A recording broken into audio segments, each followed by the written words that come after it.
Já se perguntou por que matemática é tão chato? Por que algumas pessoas gostam dela? Por que outras detestam? Quando eu digo que gosto de matemática, as pessoas perguntam: ai, professor, não sei como é que você consegue gostar desse assunto. Porém, a coisa mais grave que eu costumo escutar é quando as pessoas viram para mim e dizem assim: professor, eu não nasci para estudar matemática, não. Professor, eu não sou de exatas.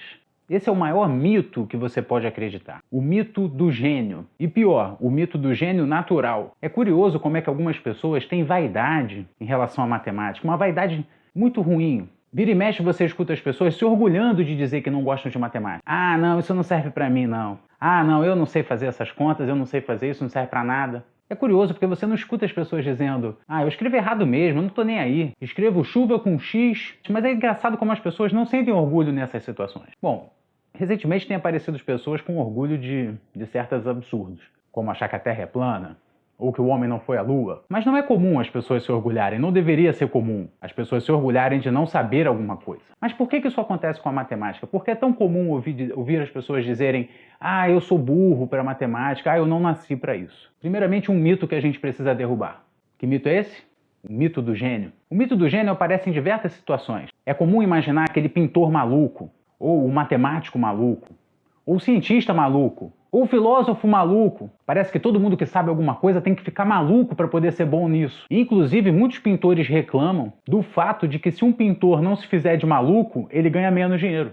É uma questão de marketing. O cara aparece lá todo descabelado, falando um monte de besteira, dando uma de doidão, e todo mundo já associa essa loucura a uma qualidade artística. Tudo isso é um mito, criado por diversos fatores. Um desses fatores, filmes. É comum você ver filmes onde você tem um gênio que nasceu para fazer aquilo, principalmente em relação à matemática. A maioria dos filmes que abordam um gênio matemático tem essa falha. Achar que a pessoa nasceu pronta para fazer isso e que ela tem um dom. Recentemente saiu um filme excelente sobre esse assunto, que se chama Figuras Ocultas. Esse eu recomendo. Esse, por ser uma história real, mostra que criatividade, inteligência, talento são coisas construídas, são coisas praticadas. São coisas que eu, você, qualquer um pode desenvolver. E é claro que você pode dizer: mas professor, o jeito como a matemática é ensinada, eu não vou usar isso para nada, isso não vai servir para nada para minha vida. E realmente a maior parte do que se estuda na escola não vai servir para nada na sua vida. É claro que existem pessoas que usam a matemática no dia a dia, no seu trabalho. Mas as coisas da matemática que a gente usa no dia a dia são relativamente simples.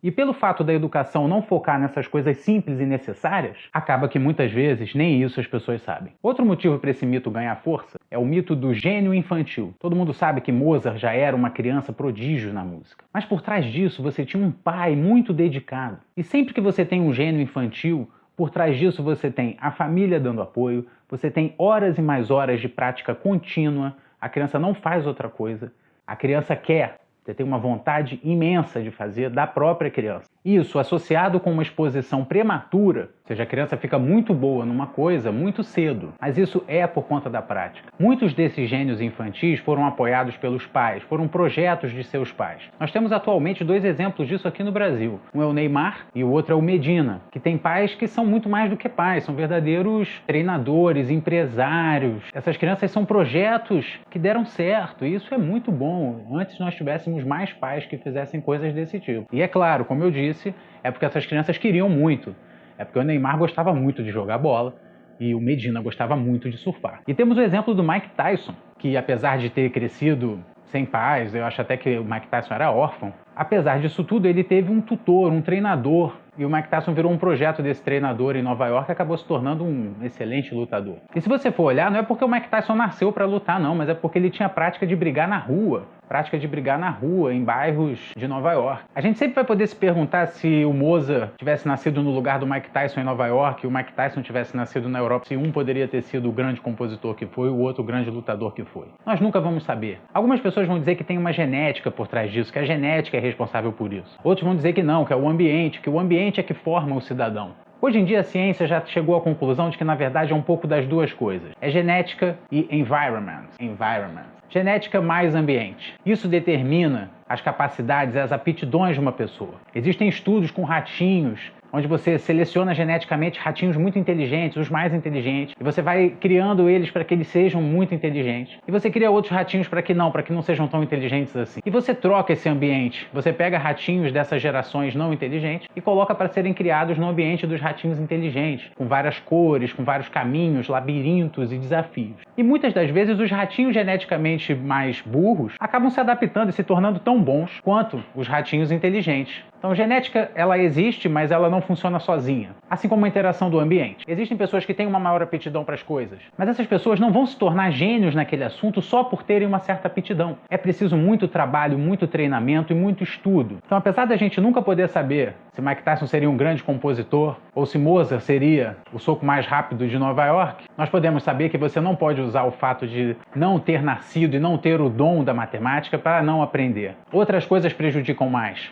Um professor que não te incentiva, a escola que ensina matemática como se fosse uma coisa extremamente técnica. Eles não falam sobre a matemática, tudo tem que fazer conta. A gente pode falar sobre a matemática, mas a matemática tem a sua beleza. A beleza das simetrias, a beleza dos fractais, a beleza das proporções e das formas. E claro, outras belezas mais abstratas que quem não entende tão bem o assunto não pode perceber essas belezas como alguém que não entende de música pode apreciar as sinfonias de Mozart. Beethoven dizia que mudava muito e trabalhava muito em cima das suas sinfonias e que ele tentava e mudava e aperfeiçoava até que ele encontrasse um equilíbrio. Nietzsche citou os manuscritos de Beethoven como um exemplo de persistência, de perseverança e de como a natureza humana é imperfeita e ela precisa de tentativa e erro para chegar a um nível de perfeição. Os manuscritos de Beethoven mostram bem isso. Como ele tentava, desistia, seguia um caminho, seguia outro, juntava uma coisa com outra e de repente uma sinfonia maravilhosa e eterna.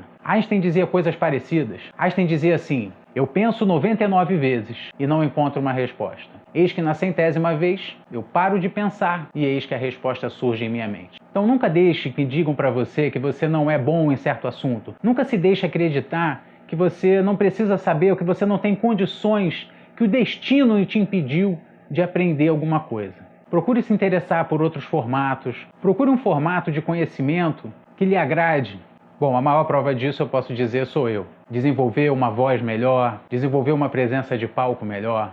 Eu nunca achei que isso fosse a minha praia, mas eu nunca acreditei que eu não pudesse saber. E hoje em dia eu estou aqui, editando, trabalhando a minha voz, melhorando o meu canal, melhorando o meu set, melhorando o meu áudio, melhorando a minha luz, minha câmera. Tudo isso parecia distante demais. E em pouquíssimo tempo eu conquistei muito mais do que eu tinha. Tudo bem que ainda não está perfeito, mas está melhorando.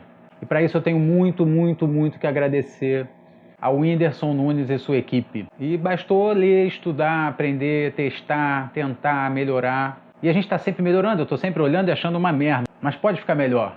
E se eu quero levar para as pessoas um novo jeito de olhar a matemática como uma coisa bela, como uma coisa poética, como uma coisa importante, apesar de talvez não ser tão legal, tem coisa na vida que é legal e chato. Tem coisa que é importante e não é. A matemática é uma das coisas que é muito importante e é um pouco chato. Eu diria que bastante chato para alguns, eu sei disso. Mas não pense que porque você chegou no 6º ano ou na 5ª série e de repente a matemática se tornou um bicho de 7 cabeças, que é porque você não nasceu para fazer isso. Não, talvez a forma como ela está sendo ensinada, talvez o caminho a seguir dentro da própria matéria não seja um caminho adequado. Existem coisas modernas e bonitas que não são vistas, não são estudadas. Ou como o funcionamento dos computadores, a inteligência artificial, os algoritmos que convertem as línguas, o Google Tradutor, tudo isso envolve muita matemática mesmo. Persista, não desista.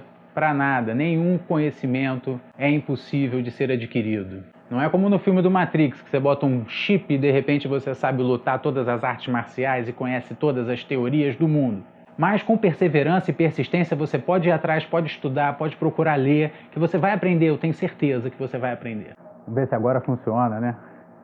E claro, galera, por favor, se você gostou, dá aquela curtidinha, não deixa de se inscrever, eu quero trazer cada vez mais vídeos. Então, se você quiser receber mais informações sobre o universo da matemática, se inscreve, compartilha, tamo junto, é nóis.